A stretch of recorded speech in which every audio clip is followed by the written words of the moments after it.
man walks through a bare hallway. He holds a briefcase in one hand and a coffee in the other. He stops in front of the door and takes a deep breath and enters. A room filled with cubicles unfurls before him.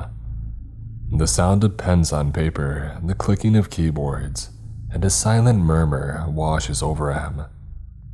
He smiles. He makes his way through the room to a door with a small plaque on it that reads, William Cranford, Head of Accounting. The room behind the door is in contrast with the one that it opens up into. Large bookshelves line the walls and a dark wooden desk dominates the center of the room. William closes the door behind him and sets his notebook and coffee on the desk before sitting down and starting up the computer. The nigh prehistoric machine roars into life and slowly begins to boot up. The man finishes his coffee and begins opening up file after file. Numbers dance across the screen. William sighs in satisfaction. This is his place, the center of his power. Here he is above all. Security clearances and censored data means nothing to him. He sees the new plans for a small site in Siberia, the repairs for a destroyed wing. Words can deceive in 1,000 ways, but numbers can only ever be true or false. He begins his morning routine. He opens his notebook and the credit card details of the employees of the site. The notebook is filled with seemingly random words, phrases, and numbers. But to him, each one sets into motion a cascade of memory.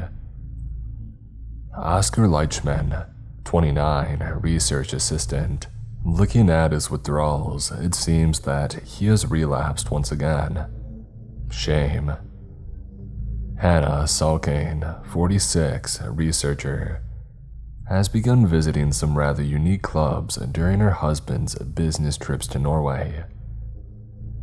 Viego Sylvester, 25, researcher, has recently begun to purchase sleeping medicine, some sort of opioid judging by the cost. William frowns. Viego, ah yes.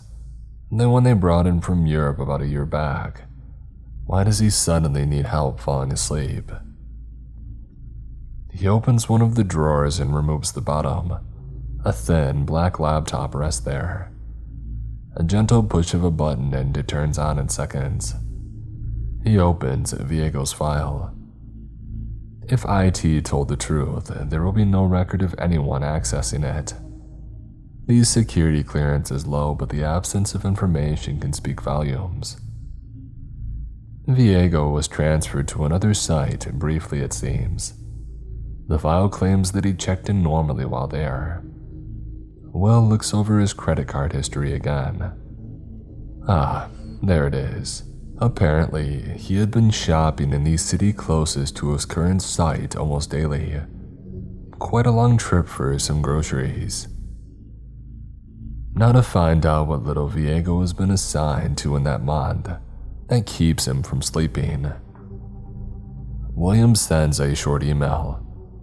Within 20 minutes, a man from logistics enters his room and takes a stack of folders handed to him. A small slip of paper is hidden in one of them. The young woman pushes a cart through offices in between cubicles. Folders are handed out and pleasantries are exchanged. The occasional package finds its owner. A few pens are replaced. Stacks of blank forms are refilled and new sheets of paper are placed on desks. Some smile at her, but their eyes slip away from her in moments. Nobody really sees the everyday things. Nobody notices as Viego Sylvester leaves his office for lunch, and nobody sees a young woman with a cart slip into his office. She's quick. Her eyes run across the room, taking in all the details. She flips open a journal on the table before placing it back in the same position. She looks at the bookshelves lining the walls. The top of one of the books is bent slightly, She pulls it out and finds a small notebook nestled in the carved out pages. Every page of it is carefully photographed before being placed back into its place. A small device finds itself hiding in the lamp on the table, a sensitive microphone waiting for the slightest sound. The woman leaves as silently as she had arrived, and not a single soul sees. Viego mumbles to himself in his office, and a maintenance worker listens in a break room. His colleagues pay no mind to their headphone-wearing friend. With each word, the mind of the researcher crystallizes before him, new facets revealing themselves as Viego mumbles more and more frantically. Something inside is broken. His mind is like a shattered mirror, sharp, beautiful, but irreversibly damaged. He won't stop. There isn't enough left of him to stop. The worker slips a small piece of paper to a passing man while returning to his work. Wheels within wheels. William looks at the items before him. The pictures, the brief transcript, and the man's file. He sighs. Poor Viego. He calls for a janitor to empty his paper basket. Another paper slip. This time, the last one.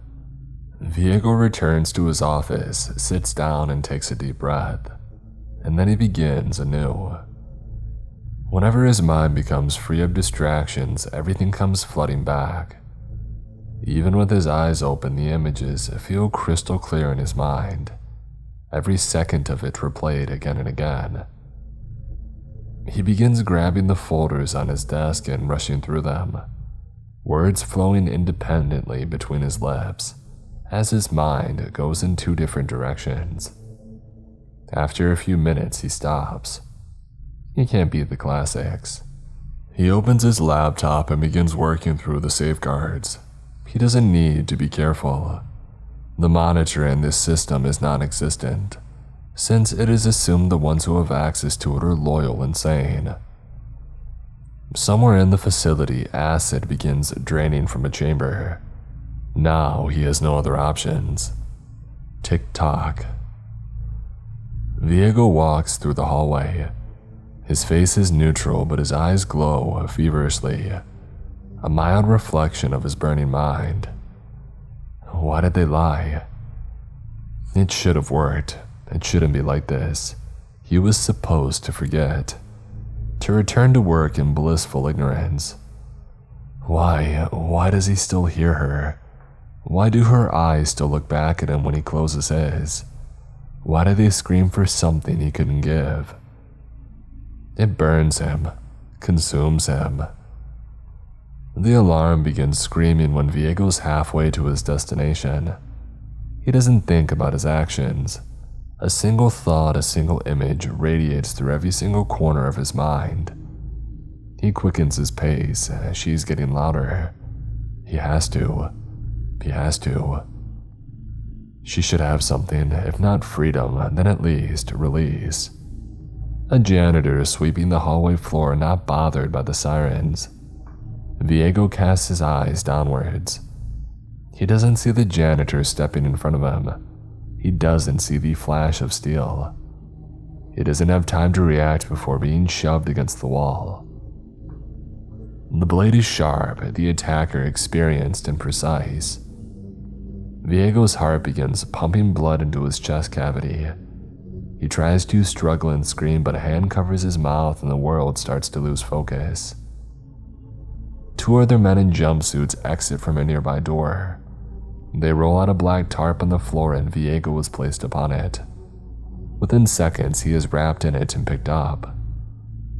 Only a janitor remains, sweeping up the dust and humming a song that nobody remembers. Viego had never checked in according to the database. No cameras had recorded him and his colleagues didn't remember seeing him. A breach caused by a fatal flaw in the automated system's programming was contained with acceptable casualties. The world kept on turning. Another act is over. The technical crew rests until the curtain parts again.